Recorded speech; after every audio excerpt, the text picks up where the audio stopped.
अस्सलाम वालेकुम सामीन। 2 शाबान मुअज़्ज़म और 1 फरवरी है।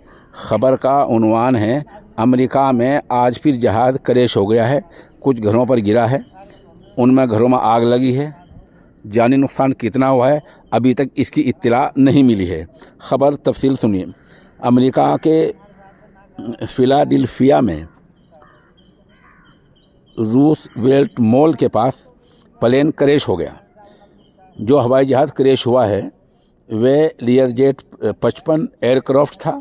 हवाई जहाज़ स्प्रिंगफील्ड बेंसन नेशनल एयरपोर्ट जा रहा था। हिंदुस्तानी वक्त के लिहाज से यह हादसा आज शनिवार के दिन सुबह हुआ है।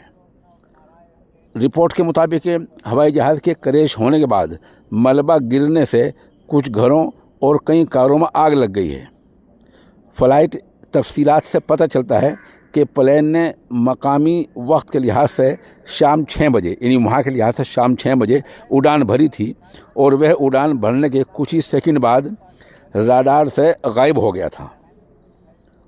हादसे के बाद वहाँ के गवर्नर जोश शोपिरो ने कहा कि वे ताउन के लिए तमाम तंजीमों को आदेश देते हैं और जो हादसा हुआ है उसकी तफसीलात हैं नुकसान की किसी भी तरह की अभी तक वहाँ की प्रेस ने जारी नहीं की है। आप हमारे साथ बने रहें, जैसे जैसे तफसीलात आती रहेंगी हम आपको मुत्तला करते रहेंगे।